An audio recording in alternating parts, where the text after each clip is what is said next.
Real quick, before we get into this episode, I just wanted to give a major spoiler warning for The Last of Us Episode 2 of Season 2. We didn't give a spoiler warning in the episode, but we talk about spoilers almost right away. So if you're not interested in those spoilers, not the video for you. Hello and welcome to My Mom's Basement and a very special Last of Us only edition of My Mom's Basement. Special guest KFC. If you're watching on YouTube, you could see him down below. We were going to pair this with the Andor season premiere, which is 3 episodes tonight. So we're going to have a lot to talk about there.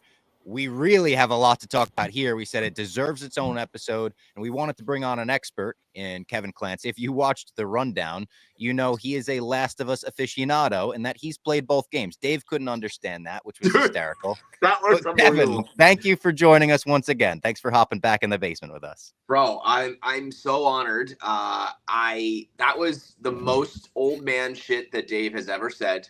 Not understanding that a TV show was a video game. When he said, "What do you mean? Video games, whatever you do is what happens," like in Pac-Man. Yeah. Like, oh my God. Like I was waiting for him to be like, how can a video game have a storyline? It's like Pong. The ball just goes back and forth. But even more concerning than that, I had to explain the video game to him. I explained that I play video games. And then we did the WrestleMania segment, and I talked about wrestling, and he was like, video games and wrestling? Like, what a fucking loser you are. And he goes, I didn't know that about you. I'm like, you don't know anything about me. I'm like, he was like, I didn't know you were a basement boy. I'm like, listen, I'm not on the show, but I belong on it. I am a fucking basement boy nerd to the max. I know there's no world where Dave's ever going to be like, yeah, video games are cool. But I don't know, man. There's a whole lot of us out there who like wrestling and like video games and like comic books and all that. So I'm happy to be where I'm embraced rather than shunned and made fun of. Well, we know the centerpiece of every basement is the couch, and you're infamously Couch Clancy. And what do you do on the couch? You play video games, you watch wrestling. It's not just like we just don't watch sports in the basement or on the couch. We fucking do dirty shit, and it's mainstream. Like, it's everything our parents said was like going to rot our brains. It's now the center of the world, and you're a parent. So now you're getting ready for your generation. Your kids are going to now be doing this, and you're going to get into it with them, right? Yeah, you know what I learned, actually, is everything operates on 30-year cycles because of people having kids. So it's like, I got back into video games because of Keegan. I'll probably watch more wrestling with him. Like, you know, you live vicariously through them and vice versa. So it all makes sense. And like, whether you're watching sports or movies or video games or wrestling or cards, like what we do here is consume pop culture and do content. I was like, that's what the job is. What are you fucking talking about, Dave? It was crazy. And it wasn't only like the video game, the actual like playing of the video game Dave didn't understand. He didn't realize The Last of Us was a video game till this week. And when you brought up that it is one of the top selling, like biggest video games of our generation, maybe of all time, he was like, no, there's just no chance. I've heard of Grand Theft Auto. I haven't heard of this. It's like, well, but you have heard of this because Pedro Pascal's starring in a show about it, dude. Did you think HBO would create a television show and then go hire the A-list guy for a video game that's not popular, man? I had to explain to him cinematic scenes. He didn't know that there's just a storyline that unfolds. It was absolutely crazy. I was just happy to even get to talk about it on the rundown. I feel like television, we're in a really good spot right now to the point that I feel like I've been almost hyping a lot of stuff up. I really thought that Paradise had some all-time episodes. I even think the premiere, there's a show on Apple TV called Dope Thief where the premiere was like a movie. And I think we're in a really good spot where people are like making episodes of TV that are epic, that are mini movies. And I almost wish I had not been talking about those other ones. I wish I had saved my bullets so that people would really feel me when I say this. That episode of The Last of Us is one of the best episodes of TV in the last 10 years. It was a masterpiece. The only way I could, like, because I think we're all in the same boat, maybe less so, Kevin, because you played the game, but I'm sure you had the same reaction when it happens in the game. You kind of just stare up at the ceiling. It's like after the Red Wedding where I'm just playing through all the events and I'm just like, and I've said this about the Red Wedding. I think it is very apt. Watching like those Game of Thrones episodes where you had a big character die, or like this episode, it's like watching one of your teams be in a playoff game and lose, but you didn't even know the playoff game was scheduled that day. And it just happened. It's like, oh, no, Giants are in right now. Single elimination. They're down 20. It's over. You're just like, What? Why? No! And you didn't realize you had fucking front row seats to that game. You didn't even realize. And you're like, you just lost the Super Bowl, and you thought it was week 2. You know? Yeah. I mean, it's the first time I've never read the book before a movie or TV show. I've never played the game. This is the first time I've ever been on this side of it. And I was gun to my head, $1 million bet. No way is HBO going to follow the timeline and kill their golden goose. You hired Pedro Pascal for a reason. I almost wouldn't have blamed them. I give them immense props for sticking to the story, going with canon and not straying. But if they said, come on, we can't kill Pedro Pascal, we're going to get 5 more episodes out of him, I would have said, understood. I wouldn't have even given you a hard time. But the fact that they were willing to do it like that makes me take the show really a lot more serious. I've been watching it every week through the lens of the video game, and I pretty much watch it for, did they do the same thing as the game or did they stray? That's just my entire consumption so far. And then the way that episode started to unfold, I was reminded, I'm watching an HBO 9 p.m. Sunday night show. This is a real fucking show. And when the avalanche of zombies started, I was like, oh, wait a minute. This is some epic television. And then they combined it. They easily could have done the Joel episode and had a classic, and then done the battle episodes and had a classic. Probably could have stretched that out into 3, to be honest. Mm-hmm.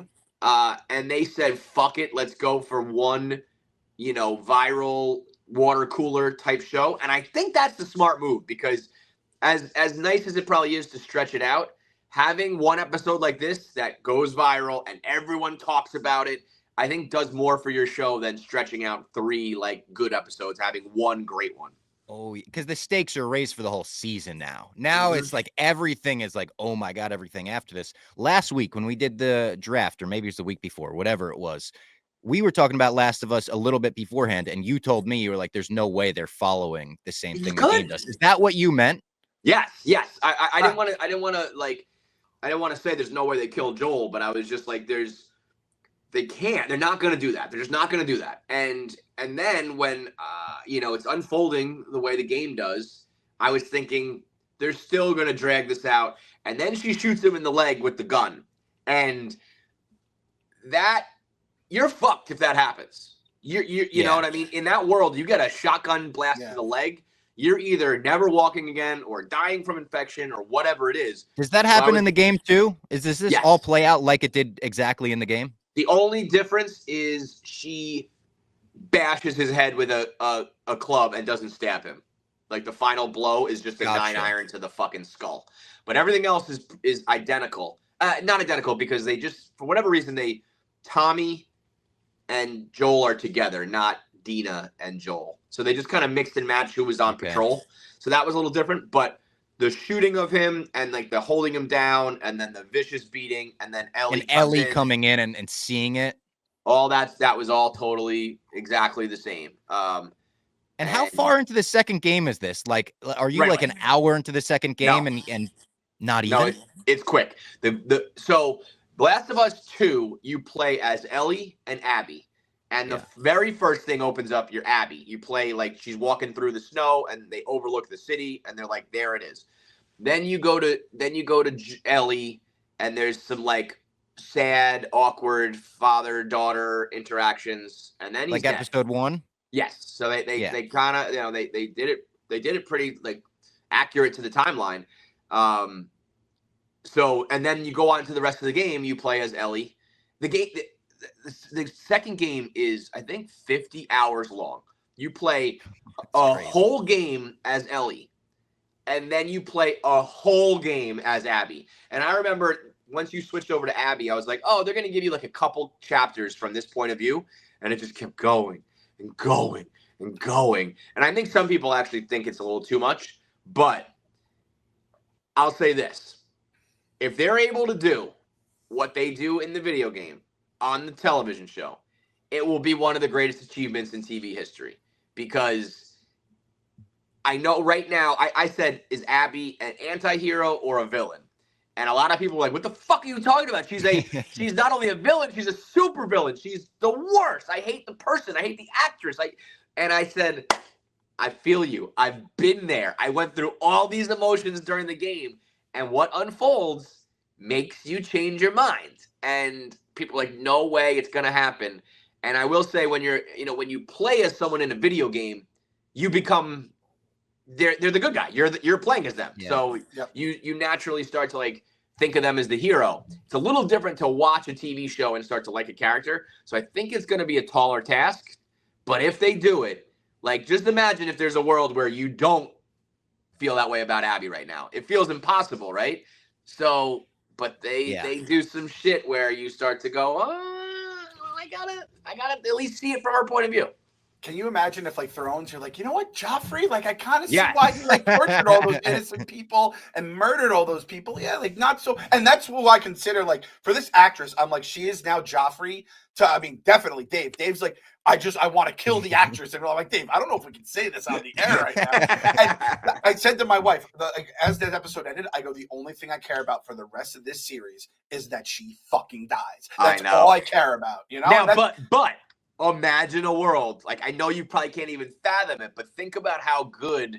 That's why people call The Last of Us a masterpiece, because they really do this thing of Ellie and Abby are kind of the same. They're like, I hate her. I'm with you, Clem, but I can fathom a world already, because it's like, they were trying to, I mean, from their point of view, they were Star Wars level, they were trying to save the world, and like a mass shooter came in and tried to stop it. And when she's going on the monologue, 18 people in the monologue about a doctor unarmed, like you didn't even look at him, like all of that shit. I was like, oh fuck, I could see where this is going. I don't think this is going well for Joel, but at the same point, Abby was 19. She had to fucking look at her dad's brains on the floor. Like, all of that. I was like, God damn, I think I kind of get it. Now, I will say, she takes it to an extreme with, like, the torturing, basically. That part's bad. Yeah, I'll she's say fucked. this: I don't think you ever really forgive her for what she does to Joel, but there's just other circumstances where you view her differently. As there goes the light. As just not a total villain. It's very. I don't want to give too many spoilers. I feel like I maybe have already said too much, but it's very Breaking Bad, Heisenberg, Nazi-esque, where, like, he's the bad guy, but if you introduce a bad guy, you start to sympathize. So. But again, it's a lot. The game is so dense. There's so much more that could be done. I actually heard rumors that they were going to break Game 2 into 2 seasons, and that's why I didn't think they were going to kill him. They are? Okay, so that's why I didn't think they were going to kill him. I thought they would do that at the end of this season. As a big cliffhanger. Right. And they went for it. But there's like two other like groups and like a whole storyline with Abby and a lot of shit and what'll be really interesting in the game, Abby is preposterously jacked. We talked about that last week. Yeah. Oh my God. She looks like a roided up Attitude Era wrestler. So when she's beating up Joel and fighting, it's almost like, it's kind of like a guy versus a guy. It's believable. And you still feel bad for her. If this girl, who's just a regular sized girl, if she goes through what Abby goes through, you're going to feel for her, because it's going to be, you're watching this little girl who's going to get like horrible shit happens to her. So I can see how they will pull it off. I could also see a world where there are people who are like, I don't give a fuck. You killed my the father figure. You killed Joel. Like, I hate Pedro too, like the video game is a little animated character and we got to know him in the first game or whatever. This is Pedro Pascal. He might be the most lovable man in America. You killed Mando. You killed Mr. Fantastic. You killed Oberyn Martell. You killed all those guys along with Joel, who, again, and that's the most interesting part of all this, is that in Abby's world, Joel is like worse than Hitler. He was humanity's last hope. He shot in the head and, took this girl that could have saved millions or whatever's left of humanity. Joel, in our world, though, is the good guy, the guy who's trying to do the right thing. And, it's like, there's just someone out there, I can't put my finger on it, that like everyone always gives so much shit to. He's just trying to do the right thing, right, Kev? You got to be watching on YouTube to see the giant infinity gauntlet on Clem's hands during that monologue. Now, Clem, I did want to ask you, I checked in with you last week on how Sienna handled the episode. Did Sienna watch this week with you? She watched this week with me, and I'll be honest with you. As you say that, I'm just realizing she got to see like the really like gruesome, where the fingers tapping. He's so fucked up. I was numb from like I was in my own world at that point, so I forgot I was watching it next to my 10-year-old daughter. But she's played the game. She kind of knew of this. She knew it was coming. So it's just in that way, it was kind of tough. Sienna's played the game. She played the first one. She just goes in her own world. She's like the sweetest girl. It's a hard game, though. She gave up. There's a level she couldn't do, and I said I can't go ahead because I'm watching the show. So we kind of just left it at that. But she like watched the YouTube of the entire playthrough. So yeah. Well, the game is great in that, and actually, my one critique of the episode ties into this. The game is very real for as far as we can imagine in this post-apocalyptic world. The game is about like you get a gun and you have like 2 bullets until you find 2 more bullets, and like you got to find all the materials and there's really usually only like a couple infected here or there that you got to kill. It's not it's not like this crazy. My point being that when the battle happened, like there's nothing like that in the game. The battles were not. I was gonna ask that. Yeah, you're not fucking throwing barrels and shooting them and doing all that. None of that happens. Flamethrower with the giant guy. There is a scene. Abby's running through the snow, and there's like a horde of infected that chase her, and that's when she's going through that fence, and the fence is coming in. Awesome. That is almost verbatim from the game, and then Joel shoots the guy right in the head, and there's ringing in the ears, and he's like, "Give me your hand, get up." That's all right from the game, but the battle does not happen at all. And the battle, I felt, was a little like Hollywoody. Well, it's just again in the game, if there's 1 or 2 infected around, you're fucked. It's crazy. So for a horde to be running through your city, and it's like. It was like a human battle. Like you two are paired up over here fighting while I'm fighting these people over there, and they just like kind of kill everybody, and then the battle ends. Like that's in this world. Yeah. It's usually if there's infected anywhere, you're totally fucked. So that felt like a departure from just like the way they do zombies differently in different series. Don't call them zombies. No, that's we call them zombies on this show. Yeah, but I think what The Last of Us show has been great at is some things are scene for scene, word for word, plot for plot from the game, and then there's other stuff that's not in a good way, and that was this. Those battles were. I know it's obvious, it's easy, it's an easy comparison because you're talking about zombies in the snow. It's Game of Thrones, but everybody watching that was thinking about Game of Thrones, Hard Home. Yep. I'll put it up there with Blackwater Bay, Castle Black, Battle of the Bastards. They're doing it daytime. You could see everything. It's snow, so it's just like bright white lights over everything. I loved how video gamey, even though this maybe wasn't in the video game, how video gamey it felt where it's like, okay, we got to do barrels first, shoot the barrels. We have a plan. Now when they come in, Tommy grabs the fucking flamethrower pack and the giant like boss one comes in and stuff. Well, like, those things that was all awesome. Yeah, that like it's not scene for scene, but like there is the flamethrower and you do fight the bloater. Even the way the bloater died, it keeps coming at you until you like drain its health and then it falls and you're like you almost died. Those things are real, but the like the storming of the city and all that, it was all just it was like what you said before. Like they could have stretched this out, they could have done it differently.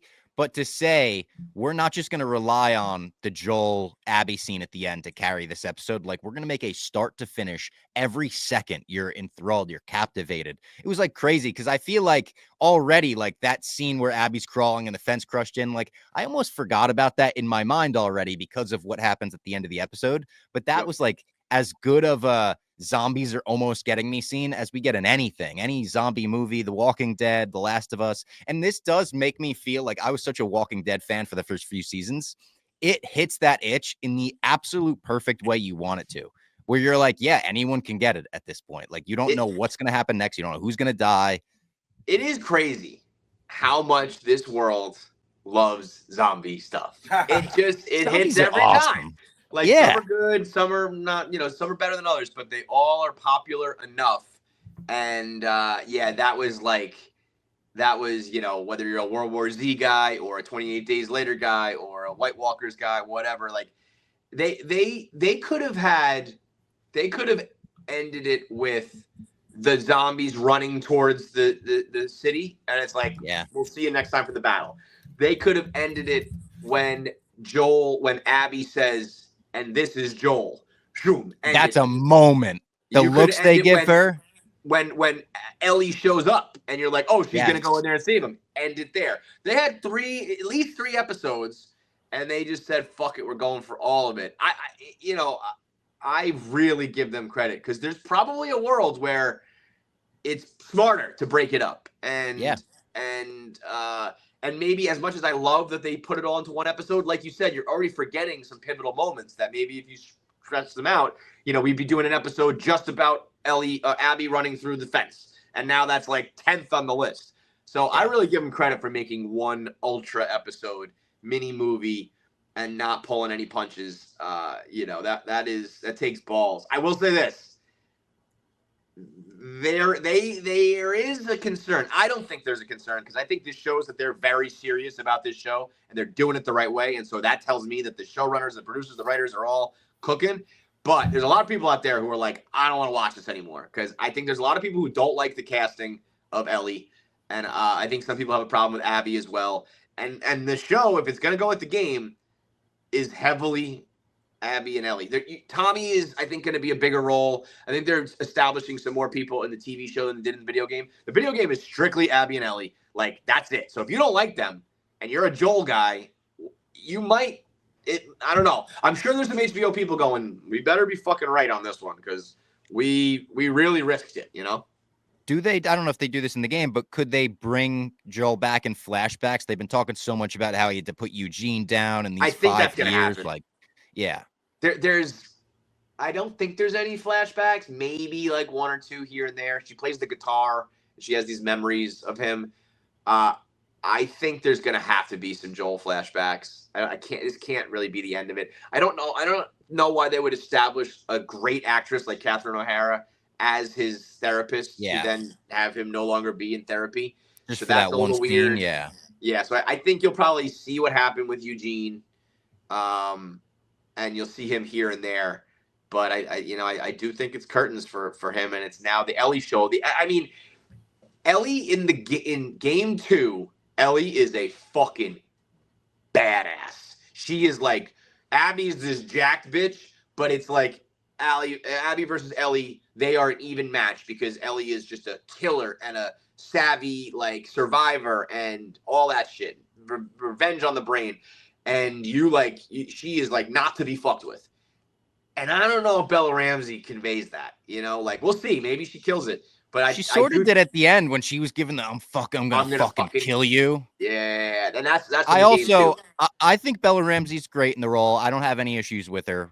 I did hear her accent come out as she was screaming, like, oh no, don't, whatever, when she's gonna get up. You heard the British come out a little bit, and I was like, oh shit. I'm sure it's hard to keep an accent as you're screaming, crying, like gut-wrenching screams. But I don't have an issue with her, and I thought Abby was awesome too. I think Abby, they did a good job of making, instead of Abby being this like physically imposing, she was like tapped in the fucking head like crazy. And did you read about the actress? Unfortunately, I believe had to like bury her mom like 3 days before she shot that scene. Wow, that's crazy. Well, that probably made it all the better. You're thinking about like you've lost a parent. I mean, absolutely. Like the emotion, the almost like deadness, the numbness that was coming through in that real life had to play a factor. Well, I loved when Joel was like, shut up and get it over with already. Because Mike Ehrmantraut style. Yeah, she was about to just go fucking let me die in peace, kinda. Yeah. Our boy Heavy Spoilers had this line when she's in that dream and she sees herself going to see her dad, and she looks at the current Abby and she goes, I don't know who you are. And I guess that's because that Abby that hasn't seen her dad yet is innocent, a good person, and this other one is so twisted by revenge that she's just become this other person. And people are getting at me like, I blogged how the other reason I thought it was like a Game of Thrones penultimate is because it wasn't just the battle. It was the battle plus like the drama that plays out with Joel. You put it together, and it's like the reverse penultimate. It's the second Wait, episode wait, wait. of the TV. Yeah. What are people getting at you for saying? People were I had people who were upset that like, oh, she's jacked in the game, but she's not jacked, or this actress isn't Abby. And I'm like, listen, this is like Gamora being told about Cheers. I don't know what the video game is. I've never played it, you know, and I do not care about the video game. I'm happy it's awesome, and I'd love to play it when it's done. But it's like the books with Game of Thrones. I can't do anything about it. And Kev, is it kind of weird being on this side of it, where you have to not be like, the game did this one better. You know, like, it's the first time I've ever been this guy, and I always made fun of the book is better people. I hated them. But I think it's the opposite. I think this show is doing the perfect. Sometimes there are things that are literally scene for scene, and I go on the Leo meme. I go, that's from this episode. That's from this chapter. And then the stuff that they're departing is good. It's like I don't really care for the Catherine O'Hara thing. She's awesome. I just don't. Maybe that storyline pans out. I just didn't think it was necessary. So there's some things, but like the battles were sick. I don't think there's anybody alive who was as jacked as Abby was. Like I just don't think that's a feasible thing. She's cartoonish in the video games. So you know those people are assholes. Is the weed a part of the game? Like very little bit. The weed. That seemed like that. Like 2 episodes now, they're talking weed so much. There's a room that's like. You're at one point you're in that room where they're growing it. Eugene is like mentioned in the game. He's not like an important thing. I think you're gonna dive into that and see. I was actually wondering if there's a way that Eugene ties into like a bigger storyline. Because didn't they do that with Bill and Frank last season? Like they weren't. Yes. That wasn't a big part of the game, but correct. Like Frank or Bill, one of them was in a little bit, so they expanded on that. Yeah, Nick Offerman's character is in it. They allude to the fact that he had like a gay lover. But you're just in a chapter with him. He gets you a bunch of weapons. You fight some infected, and he sends you on your way. And that's really it. Yeah. And they turned that into like a masterpiece. Cinema. Yeah. One of the best episodes of TV like ever.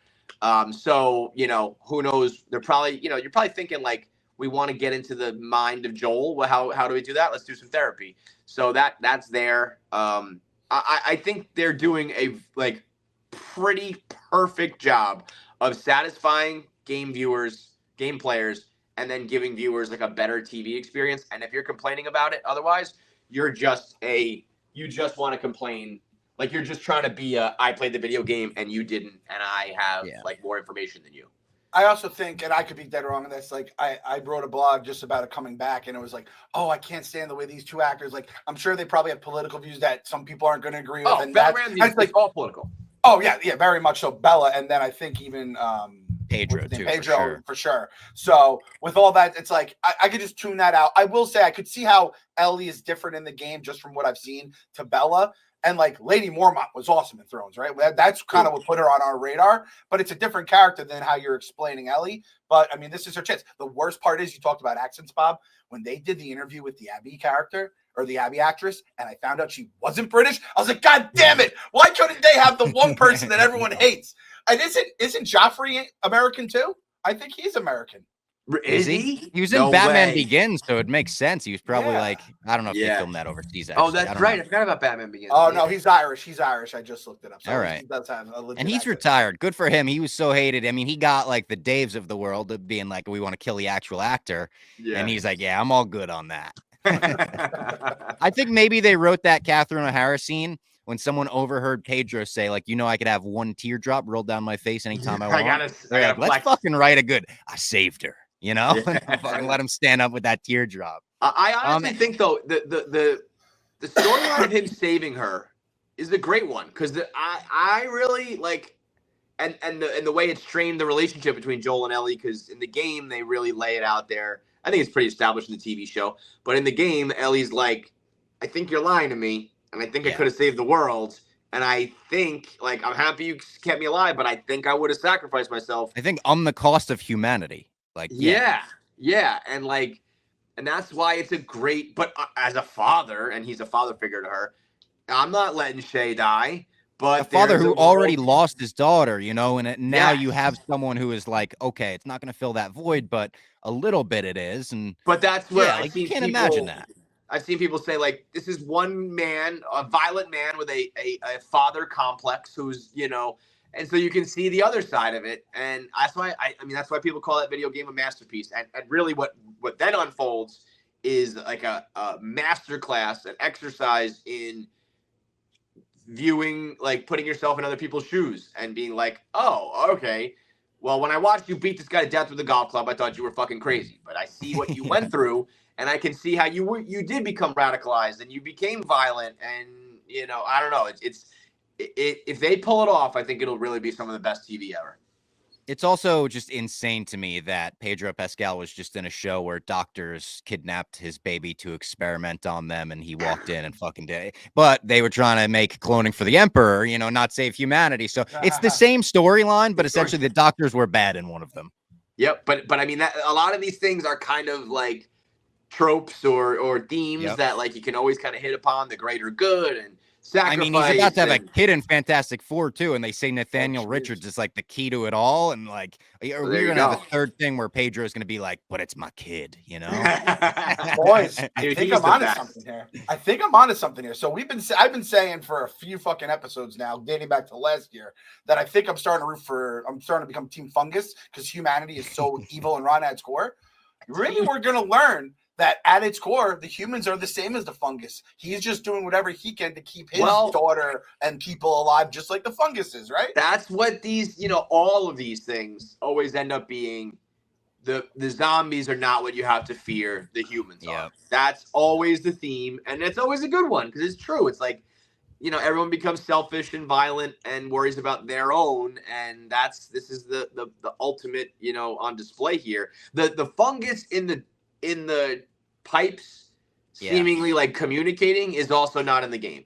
And I think that's I like a good that thing. though. I think that's fun. I That's think that opens doors because when you're just an infected, bloodthirsty, flesh-eating thing, there's not much depth to that. But them being able to, they're smarter, they're adapting. They're stalkers. We can't get through this wall. Let's go to the other wall. Let's follow the bloater.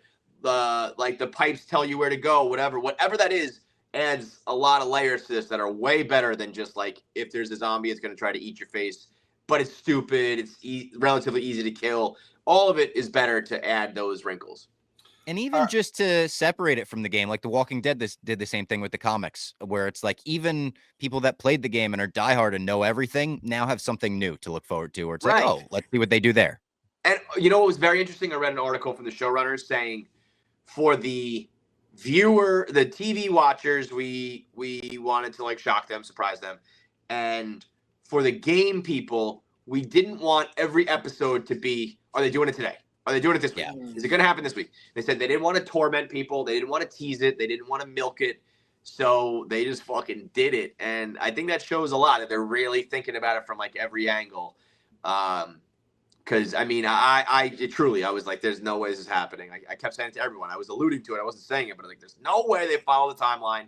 And then they just fucking when they showed the golf clubs, that the way they like focused on them, I was like, oh, that must have been a moment. Oh, you sick fuck, Clem, with the 9-iron he's got over his sholdder.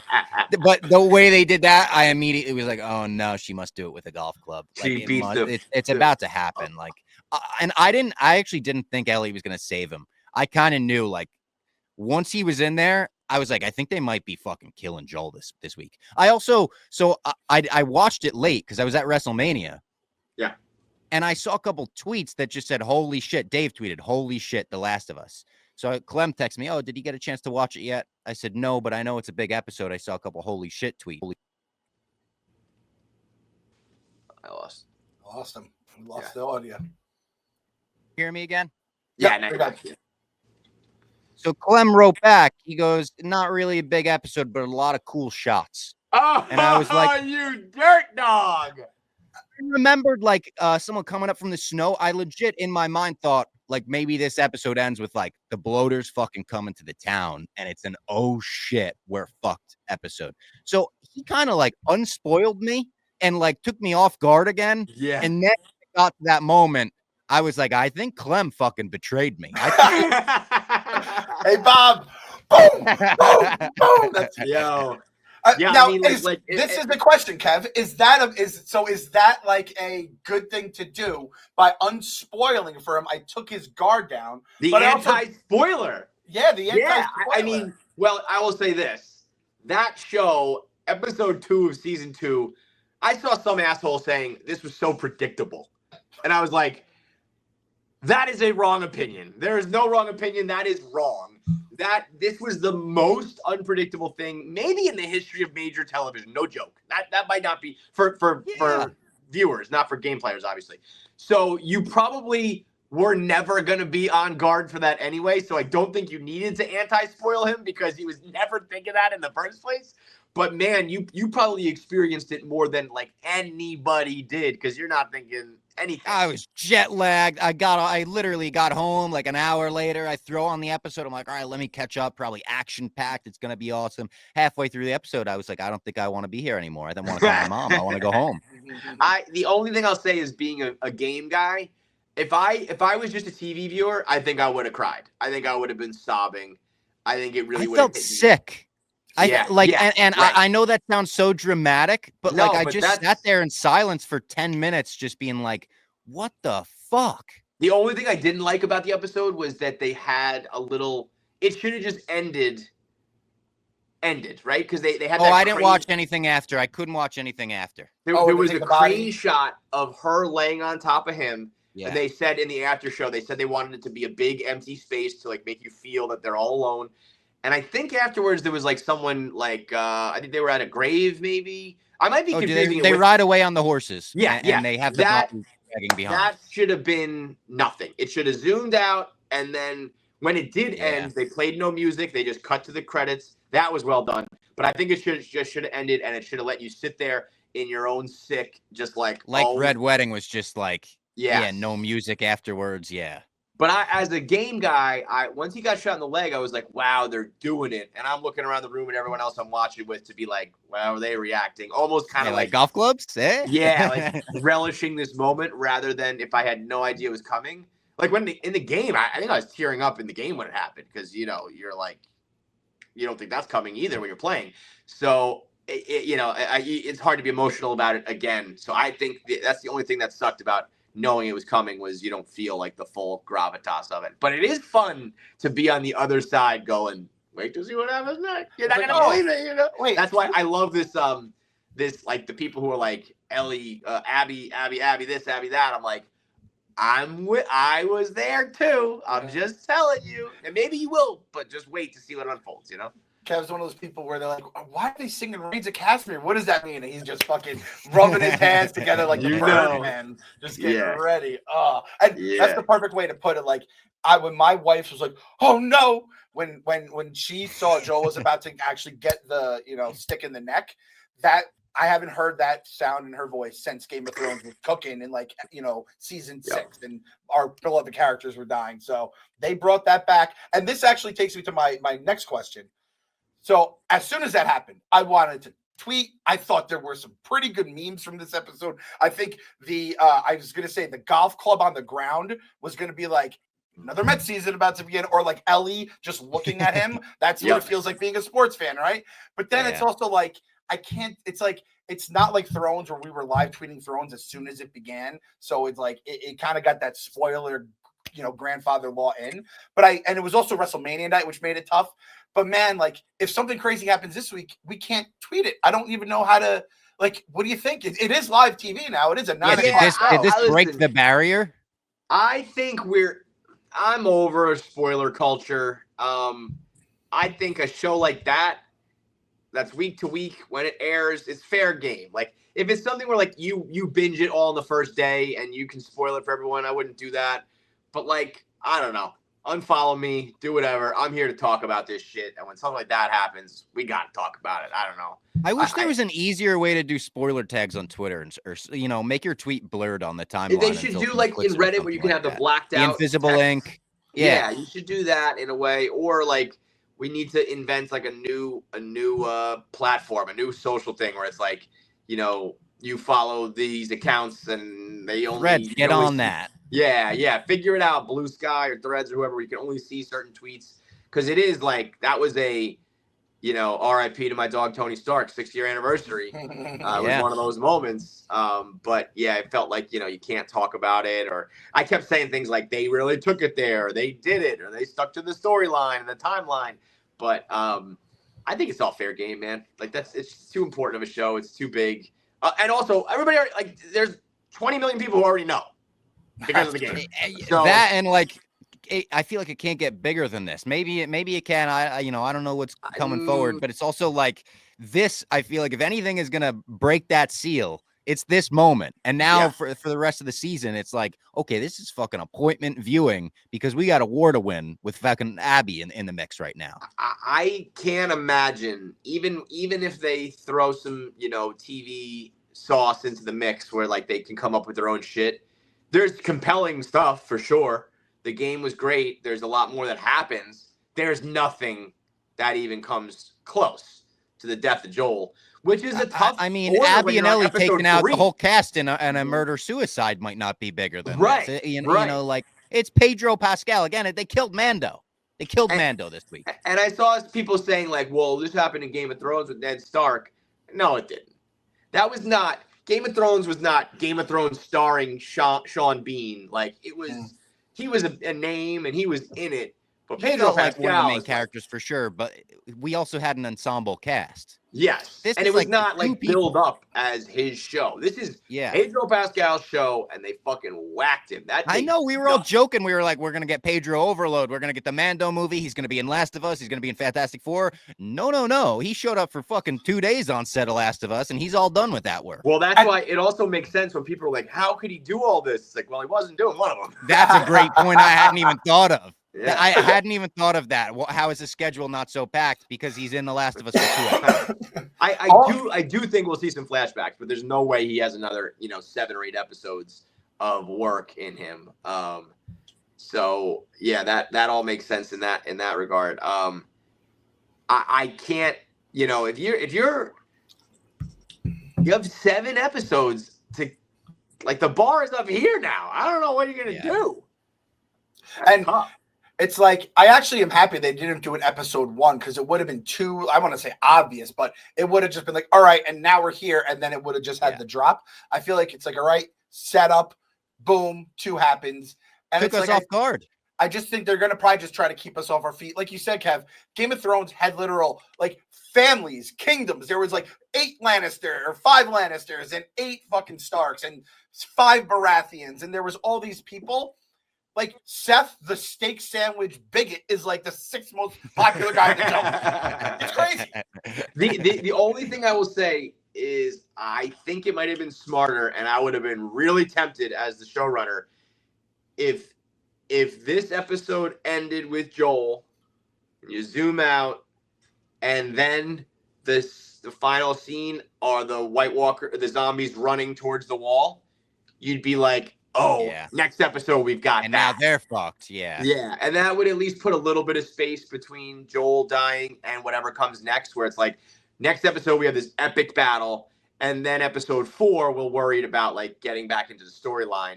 But like, what the fuck is I'm trying to think of anything in the game that like is, but there's nothing that's like, maybe it's just like next week without his presence, you fucking feel that absence. You feel him missing, and it's like, maybe it's going to depress us even more. Probably is. The Last of Us. Yeah, we tweeted the gif of, is it the Browns gif where the guy's outside the stadium, Clem, or the video where he's like, I hate you.